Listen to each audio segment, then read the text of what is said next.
All right, so after detoxing from the excruciating psychological bowel movement that is talking about Donald Trump, I wanted to offer my thoughts on the Barbie movie, which I finally watched. I first, understand something. I've never had any interest in Barbie. I know nothing about Barbie outside of the obvious that, I know Ken is her boyfriend, and I know about some of the controversies through the years, like there was one that says math is hard and that pissed everybody off, so they took it off the market and things like that. I know about all of that. And I have, a general cultural awareness of Barbie, the space that the franchise occupies in popular culture and everything, but I don't really know anything about it, obviously, and I've never watched any of the shows or paid attention to the character mythologies and all of that. I think if I had a daughter, I would want to get her into something more like American Girl dolls or something like that. But anyway, and yes, I'm sure there's some American Girl doll out there that's problematic, and now you think that, and now you're going to call me a Nazi for saying that. But trust me, no, I just think they're better than Barbies, but better role models than Barbies. But anyway, so I I watched this movie trying to, first I wasn't interested in it because it was Barbie. Then I was even less interested in it when people started saying it was woke Barbie. And then I was even more uninterested in it when all of the bad reviews from people I listen to started pouring in. But when it went on to become, it went on to become a real, like, everyone's holding it up now as this like cultural milestone in the history of cinema and everything. And I was, in the I think the grocery store the other day, and I walked past the magazine rack, and there's one magazine, I forget which one, that has like Greta Gerwig with this far off visionary look in her eyes and everything. And Lady Bird was a good movie. I'm not knocking Greta Gerwig per se. Like I said, she's done good stuff. But anyway, so I was interested in it, and I finally just had the opportunity to sit at home and watch it. And I would not say I enjoyed it per se. Pardon me. I would not say I enjoyed it per se, but I definitely appreciated it more than I thought I would.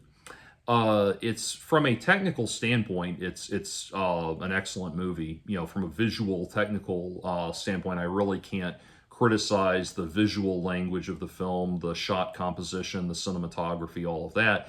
Obviously, that's not saying very much when you're talking about a multi-million dollar Hollywood epic. Of course, it's going to be well funded and well put together, but there was a real appreciation for the artistry of it all that I found.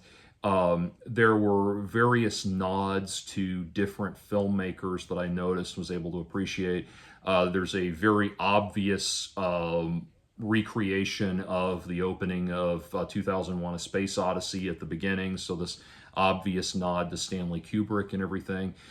And then I appreciated, the scenes that were obviously based on, or obviously inspired by Jodorowsky, and the scenes that were obviously inspired by Jacques Tati and all of that. And so from a filmmaking standpoint, yeah, this is a very learned, very well put together, very well executed film. And I'm not saying that lightly. It was well done in that respect. One of the first things now, as I get into that's, and then I can also say of the plot itself, I appreciated the plot structure. It was not nearly, I watched, like, for example, the Ben Shapiro review of it, and he said the plot was nonsensical and all over the place. It really was not. I really disagree with that. It follows it's very much structured around the classic Joseph Campbell monomyth. You have the character that is the naive young adult, who lives in a sort of pastoral setting. In this case, Barbie Land is essentially what that is. And then they answer the call to action. They journey into the underworld. They answer the call to action, usually at the behest of a mentoring figure, which in this case was Weird Barbie. And then they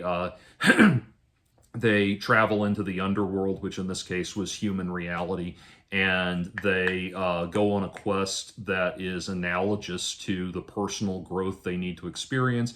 They ultimately find the hero's boon, which in this case was her meeting the creator of Barbie, that's played by Rhea Perlman, and all of that, and coming back to it, returning home with an enlightened a new enlightened developed person, and that sort of thing. That was there, and that was well executed. The only real problem I had with that was in the pacing of it, where these so many Hollywood movies now, and I would have expected hopefully something better from this that surprisingly actually aspires to be high art. So many Hollywood movies now are so cynical in the fact that they know that you as a moviegoer are so jaded and so are so jaded and so over inundated with these cliches of cinema, that you know all of the tropes, you know all of the archetypes, and once you know what type, I think they feel like once you know what type of character you're dealing with, they don't have to do very much to set up the character. Once you know what type of character you're dealing with, then that's it. It's kind of like, it's kind of like if they say this character is a magical wizard. They know that you've seen Gandalf and Dumbledore and Obi-Wan Kenobi, for that matter, and they know he's a wizard wearing a cloak with a hood on it. Oh great, you've filled that in completely, and so consequently they know that they don't need to do any character development because you already know what this is, and so consequently you feel like you're being yanked along. It feels like every scene felt like I was seeing like the middle section of the scene, if that makes sense. Like felt like they eschewed the expository dialogue and they eschewed the connecting dialogue that would connect it to the next scene, and instead they were just they were just doing like this middle chunk with the important information in it, because you already know how these scenes work and they can just kind of flick you through it like a slideshow, basically.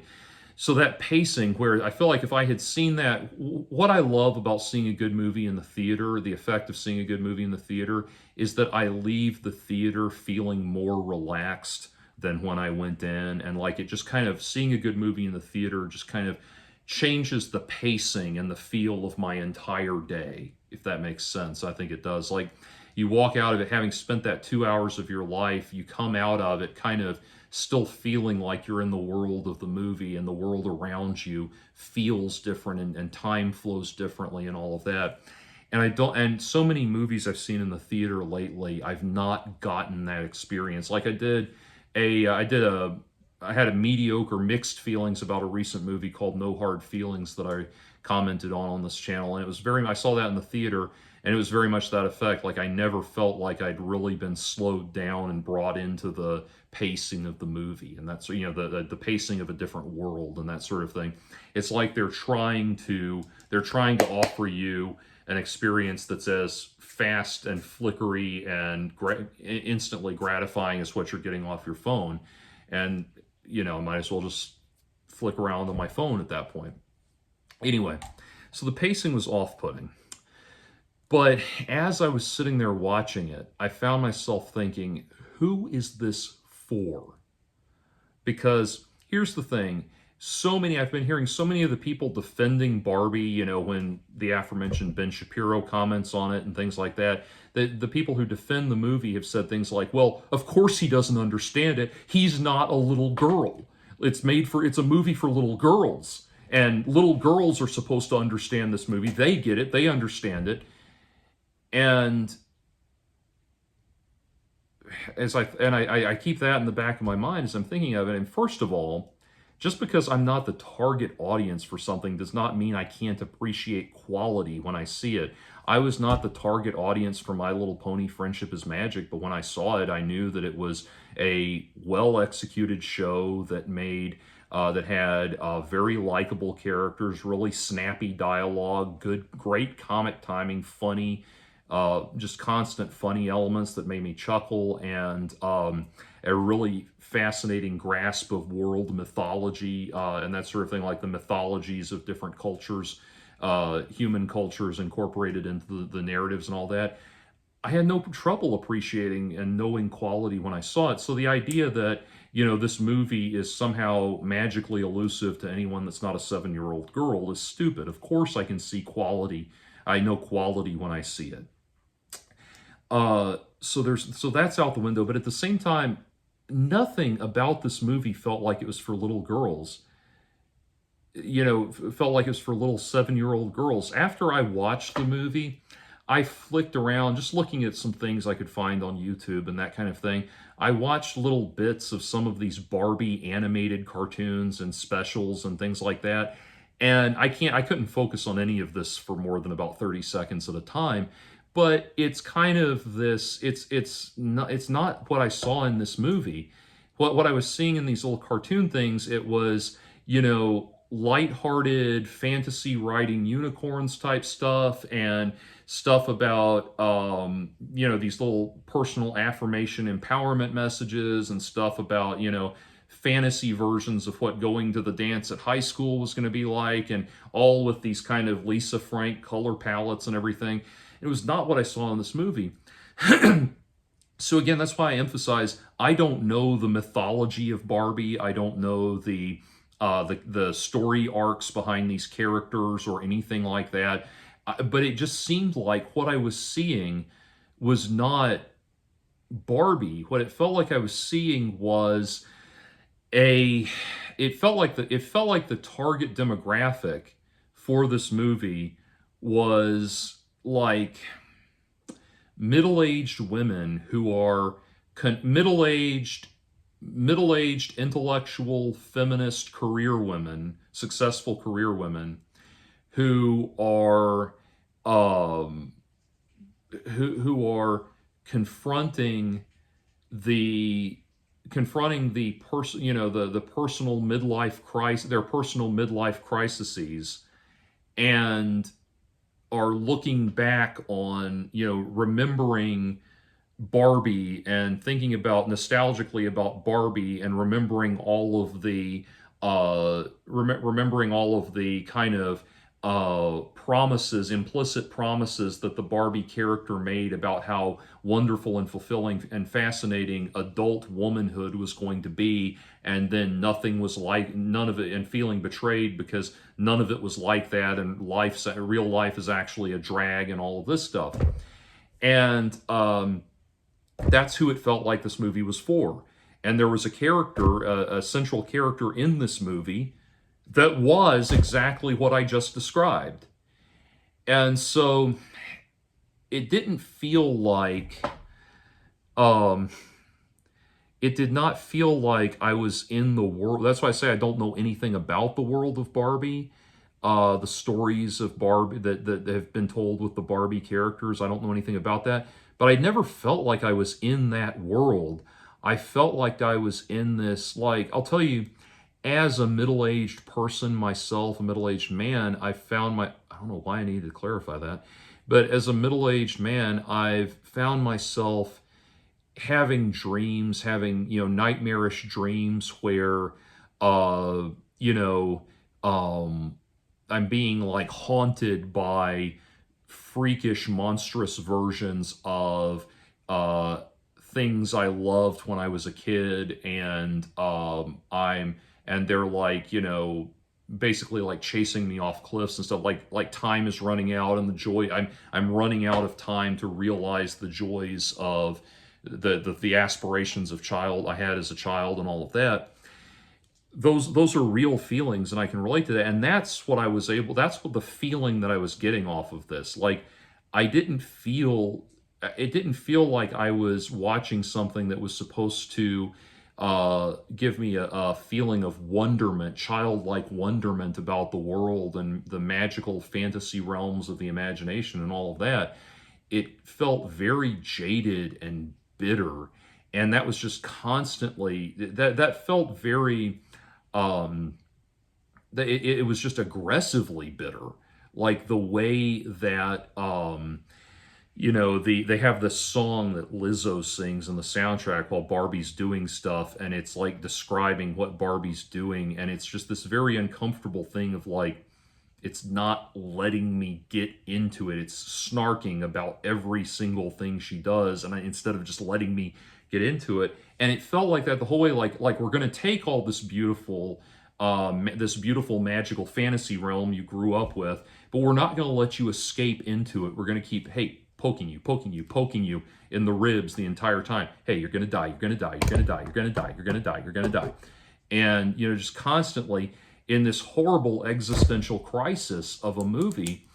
And I understand, like, I can relate to what's being discussed in this movie because I'm middle-aged. I feel like, I feel like if a child saw this, I don't know, I've not heard anything about little girls loving this movie. I can remember, I have a vivid memory. When I was a kid, they made a Black Beauty film adaptation of the Black Beauty books, and they did I remember there was this on the Nickelodeon and the children's television channels and all of this stuff. There was a preview or a commercial they do promoting Black Beauty where they'd be interviewing little girls who had just seen the movie, and I remember one of them saying, "Black Beauty's the greatest horse in the whole world," and all this stuff. And like they were really really pushing to little girls, hey, you're going to have a blast if you see this movie. I've not seen any of that with this movie. I've not seen anything about it actually being appealing to little girls. I've not heard even in my own life of like, my friends who have little girls as children, that none of them have said, "Oh, we're taking her to see Barbie this weekend," or she just loved the new Barbie movie. I haven't heard any of that. So it's just it really is odd to me, and I'll tell you, the whole time as I was watching it, what comes to mind, what this movie felt like. There is a book, a lot of you will be familiar with Tintin, the character Tintin by the cartoonist Hergé, the Belgian cartoonist Hergé. And I'm a Tintin fan, if I can, okay, sometimes I turn around and find exactly what I'm looking for. Unfortunately, this is not one of those times. But I do have a stack of Tintin comics, and they're around here somewhere. I thought they were on the shelf. But anyway, there we go. See, so I love Tintin. Tintin's great. Now, unlike Barbie, Tintin would be something where I know a lot about the mythology and the stories behind the stories of Tintin and all that sort of thing. And so there was a book that came out decades ago. It came out when I was in like junior high school. I tried to read it. I wanted to read it when it came out. My mom said it was too. I didn't want me reading it. Thought it was too adult, too pornographic at the time. And so I tried reading it in college, and it was just a slog. I would like to try reading it and actually finishing it. But it's a book called Tintin in the New World by Frederick Tutton.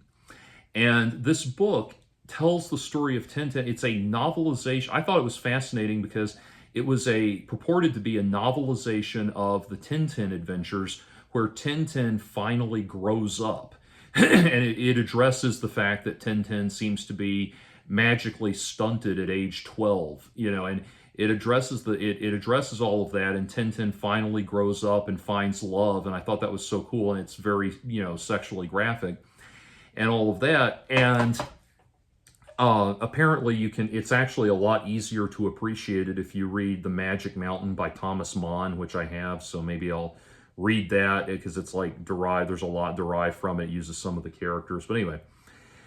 But I would like to try to read it and actually finish it at some point. But I've gotten about 2/3 of the way through it, and I've seen all kinds of synopsises and reviews of it and everything. But Tintin in the New World, and it got, now Frederick Tutton is an amazing writer. He writes beautiful prose, and he is definitely a writer, a prose stylist par excellence. But Tintin in the New World left a really bad taste in a lot of people's mouths because the what it was not like, it was like he was. It's like he had some kind of, apparently this was done with Hergé's blessing or the blessing of his estate or something like that, which was bizarre to me because it feels like this it feels like he has active contempt for Tintin. Like he wants to take everything you love about Tintin and ruin it. Snowy the dog, how adorable he is, how much fun he is. Well, he's a horny, misogynistic little asshole throughout this whole thing. Uh, you know, um, Captain Haddock, how much fun comic relief he is and everything. No, he's just a miserable drunk in this. He's the reality of being a worn out, miserable drunk sailor rather than a funny goofball. All of that. It's like he's aggressively trying. It feels like Frederick Tutton's like aggressively trying to ruin everything about Tintin for you, and by forcing all of these characters to confront the reality of what they are, rather than like by making Snowy a horny, just a complete horn dog instead of this adorable little sidekick to Tintin and everything. And all that, and it's just like it feels like he has active contempt for these characters. Like he's trying to force you to say, "Hey, remember how much fun you were having escaping from the world with these stories? Well, this is what it would be like if this shit was real, and fuck you for trying to have fun." It's just like it just doesn't feel good. It's like I remember my roommate in college said there. I was telling my roommate in college about the book as I was reading it, and he said, like, it sounds like it could have just as easily have been Charlie Brown in the New World. And he was right. I mean, it's just, let's take this classic character and rip his guts out by confronting reality and all of that. And funny, as I say that, somebody will probably bring this up, so I'll mention it now. There is a stage play called Dog Sees God, or Dog Sees God, I believe it's called, or God Sees Dog, or something like that. But it's a stage play where they do the same thing with the Charlie Brown characters. It shows the Charlie Brown characters as degenerate teenagers, and the story begins right after Snoopy has been put down after contracting rabies, and it begins with his funeral and Charlie Brown as a teenager and all this, and it is that same thing. It's like, what is your point in doing this other than just taking this beloved thing from our childhood and crapping on it with constant reminders of real life, ruining our capacity for escapism with these constant reminders of how shitty the real world is. And people do things like that. And so again, like I said, knowing nothing about Barbie, or what Barbie is supposed to be, or how well this movie encapsulates what Barbie is supposed to be, that's what this felt like. It felt like, we're going to take this thing that you love, we're going to drag her kicking and screaming into the real world, and she's going to be miserable, but she's going to be forced to grow up, just like you're forced to grow up. Fuck you, you're going to die, eat shit. That's what this movie felt like. So like I said, I appreciated it. I appreciated it from a technical standpoint. I appreciated it actually as making an effort to be an intellectual film, surprisingly. I appreciated, again, the things like the great choreography and the throwbacks to vintage directors and all that. But ultimately, what it felt like was like, it's like they said, okay, we're going to do The Matrix, but we're going to do The Matrix with Barbie characters. And instead of having characters have dialogue that is based on Socrates and Plato, we're going to have characters do dialogue that's based on Simone de Beauvoir and Gloria Steinem. That's basically how it felt. And so it's so weird. Again, so much to appreciate from a filmmaking standpoint. Just like with Frederick Tutton, there's so much to appreciate from a prose literary standpoint, but the actual accomplishment, what it actually accomplishes, is to just kind of leave you with this sick and grotesque feeling. I appreciated at the end when Barbie has this kind of realization in interacting with the woman, the Rhea Perlman character that plays the creator, the actual creator of Barbie. Um, and there's this there is this thing where it's like that she's talking to this woman. This woman is supposed to be the Obi-Wan, the Yoda, the Obi-Wan Kenobi character, and that kind of thing in this movie. And as she's talking to her at the very end of the movie, she's talking to her and getting like, it's the Good Witch of the West. It's Glinda the Good Witch and that kind of thing. She's getting the final moral, the lesson of it at the very end. The character says, the Rhea Perlman says, "Well, what do I know? But what do I know?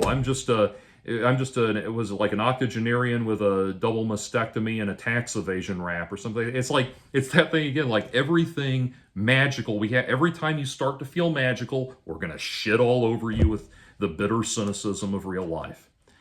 I appreciated the feeling of like Barbie deciding that it's better to wake up from the Matrix essentially and live a real life than it is to live in happy delusion land. I appreciated that message was there and it was conveyed with some sincere emotion.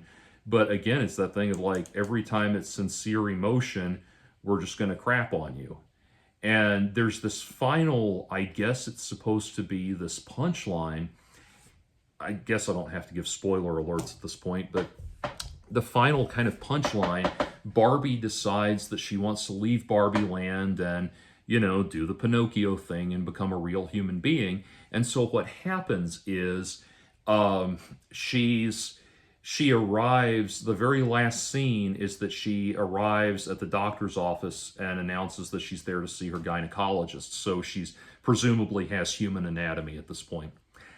And I thought that was such an odd thing because throughout this whole movie, we've been having this postmodern feminist pushback against the objectification that was a natural byproduct of Barbie. We've been casting such cynicism on the physicality of Barbie and the physical standards promoted by Barbie and everything. And then finally, the way that we are meant to encapsulate Barbie having become a real woman is just a very base, objectifying return to, I'm going to see my gynecologist. And, it's just this thing. She's got a real vagina. She's got a vagina now. And it's so odd to me because it's kind of like, not to get too out there with this, but one of the other movies that made a lot of waves recently was the What is a Woman documentary, which ultimately concludes that the documentary ultimately concludes that a woman is an adult human female. And the big response that got from the political correctness crowd was that, oh, there's more to being a woman than your vagina, having a vagina, and blah, blah, blah, all this stuff, and you're just reducing women to their base level existence, and because all you care about is making them have babies and everything and all of that. And it felt like this flew in the face of that ethos, of that attitude, because and again, I hate to make this about that, but it was especially aggravating because there's a transgendered Barbie. I don't know if this character was supposed to be, I don't know if it's that the actor is definitely a trans person, but it's like, okay, is this a trans person that is playing a Barbie doll and we are supposed to, playing a female Barbie doll and we're supposed to ignore the fact that it's a trans person? Or is this an actual, supposed to be like transgender Barbie or something like that? Was never really addressed. But again, that thing of like, okay, you're a woman now because you have the identifying biological, physiological reality of womanhood. You're now endowed with that. That was even more. It like that character, the presence of that character left that final punchline feeling all the more vexatious. You know, is transgender, would, if transgender Barbie made the switch to a human form, would they have been going in for a prostate exam or something like? And I know, again, I know I'm reading too much into it and I'm thinking too hard about it, but the thing is, this movie aspires to be this deeply intellectual, deeply symbolic, philosophical treatise, this thought experiment that we're supposed to actually think about and analyze, which makes the fact that it's Barbie all the more surreal. And so it just was a very, very odd and strange way to end the thing. And there are ridiculous things in there about some of the characters. Like, one of the things the Barbies decide to do is they're going to destabilize the unity among the Kens by appearing to be attracted to each one of them. Their plan is that each one of them will be attracted to a different kin, and in essence, symbolically at least, kind of fucking them or something like that, or symbolically pairing off with a different kin and falling in love with that kin. And then all of a sudden, all the Barbies will get up and switch and go to a different kin and pretend to be in love with him. And that's somehow going to, like, destabilize the unity among the Kens. And Ben Shapiro, in that case, was right to say, like, if the women of the world decided that they were going to start taking turns, they were all going to start taking turns with hooking up with every single man on the planet, the men would just have a party. Like, it's just a totally ridiculous idea.